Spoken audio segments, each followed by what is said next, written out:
I was neurotically obsessed with Harry Potter. It was a kind of social anxiety disorder, really. I would withdraw from daily life and read and reread the books again and again. It became a joke among my friends. If I said, "So I've been reading Harry Potter again," they would say, "Should we be worried?" I'm being 100% honest when I tell you that it never ever occurred to me to delve into the countless mythical, symbolic, and archetypal references in the books. I just loved them. I was obsessed with them, and I retreated into that world again and again for over 12 years. The Harry Potter saga captures Joseph Campbell's model of the hero's journey perfectly, with Harry living out the life of the quintessential seeker. The night his parents are killed, 13-month-old Harry Potter is attacked by Lord Voldemort, but the curse rebounds and Harry gets away with nothing more than a lightning bolt-shaped scar. Thus singled out by destiny, Harry is left with his non-magic aunt and uncle until he comes of age. His 11th birthday drawing near, the call of the Seeker's journey arrives via owl to inform of his acceptance to a school of magic. His aunt and uncle try to prevent him from answering this call, so Harry's guide appears on the stroke of midnight on his 11th birthday and takes Harry away. Over the next 24 hours, Harry learns new things about himself in quick succession. He is a wizard. His parents were wizards too. They didn't die in a car crash. They were murdered by the darkest wizard ever known. That wizard tried to kill him too, but failed.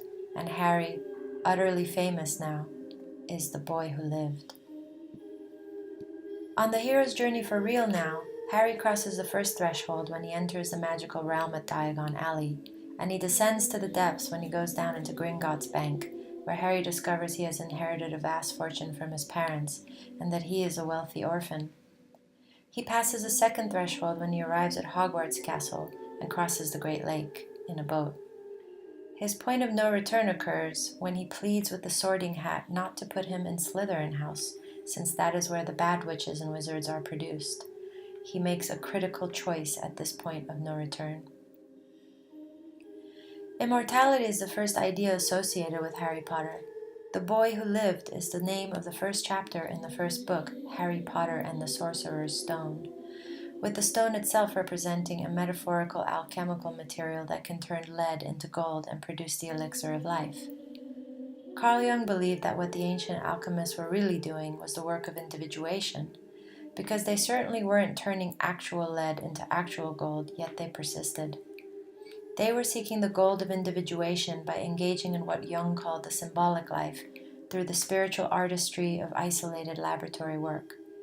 This work of individuation is ultimately Harry's quest as well, the quest to gain self-knowledge through the transmutation of his shadow, the lead, into a harmonious relationship between the ego and the unconscious, the gold. But Harry's powerful shadow is likewise immortal, and has its own unquenchable thirst for existence and supremacy. These two are inextricably linked. Harry and Voldemort can both talk to snakes, and their wands are twins, each containing a feather from the tail of a phoenix. It's the same phoenix, really. Both the snake and the phoenix symbolize transformation and rebirth, which suggests that Harry and Voldemort both have the potential to achieve immortality. The owls symbolize the unconscious, ancient knowledge, and magic. Harry enters Diagon Alley through a pub called the Leaky Cauldron, and this is where he must purchase a cauldron for school. Cauldrons symbolize transmutation and alchemical transformation. Hagrid, Keeper of Keys at Hogwarts, is Harry's guide, and he helps him cross 2 thresholds into the magical realm. His mentor is Dumbledore, a very old wizard, the finest headmaster Hogwarts has ever seen, and the only wizard Voldemort ever feared. Voldemort is his powerful shadow. Hogwarts itself represents the unconscious. Harry receives magical aid in the form of his wand, his broomstick, his ability to fly without instruction, his invisibility cloak, his scar that warns him when there is danger, and his mother's sacrifice, which shields and protects him in a powerful way.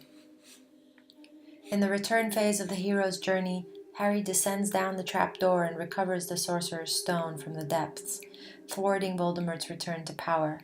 He comes back to regular life at school as a hero, and then returns home for the summer, having now gained an invaluable perspective on a new world unknown to all others. The hero's journey is ultimately a solitary one, and while the seeker has access to help and companionship, the ultimate test is always faced alone. Joseph Campbell, when speaking about the Arthurian romances, tells how Gawain suggested that it would be dishonorable for them to go on the quest for the Holy Grail all together in a group. Instead, each knight entered the forest alone, at a point in the forest that was the darkest. In book after book, Harry always ends up facing Voldemort alone, leaving everyone behind in order to do so. Harry possesses many attributes that single him out. Only he has been marked by destiny with a scar on his forehead. Only he has nightmares and visions. Only his wand shares a core with Voldemort's. Only Harry is named in a prophecy linking he and Voldemort together. Neither can live while the other survives. And only Harry can talk to snakes just as Voldemort can. All these attributes point to the solitariness of his journey. I can see now how my obsession with Harry Potter was really my unconscious, devouring the tantalizing archetypal possibilities, trying to show me what it was after. Little by little, I eliminated every impediment standing between me and my ultimate goal of individuation, and this led to the total annihilation of 19 years of life, friendship, and business. I traveled a long road from self-hatred and feeling guilty about my need for solitude, to today, where I identify powerfully with the hermit archetype and becoming my true self. According to a common description of the Hermit Tarot card, quote, "The hermit stands alone on the top of a mountain with a lantern in his hand. Mountains typically symbolize achievement, growth, and accomplishment. The hermit has attained his spiritual pinnacle and is ready to share his knowledge with others. He is also continuing the path he has chosen, committed to his goal of ultimate awareness. The star in the lantern is a six-pointed star, the seal of Solomon, a symbol of wisdom. The staff carried by the hermit is the patriarch's staff, a symbol of the narrow path of initiation and an emblem of power and authority. It represents the hermit's ability to use his isolation and the knowledge he has gained as a tool upon his path to reach even higher levels of awareness. The staff is in the hermit's left hand, the hand associated with the subconscious mind.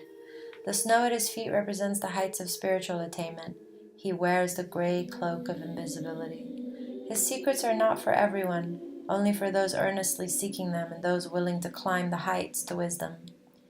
The astrological correspondence for this card is Virgo, and the number 9 signifies accomplishment, wisdom, the attainment of goals, as well as the search for truth. The path of the hero's journey is like the gateless barrier in Zen Buddhism. No one guards the gate, one must pass through it alone. But the gate cannot be perceived or crossed until the work of spiritual liberation and illumination has been completed. I am grateful that my own journey has brought me to a place of unapologetic hermitude, where I can continue to travel the road of interiority, trudging up my mountain with my lamp held aloft, looking, always looking for truth.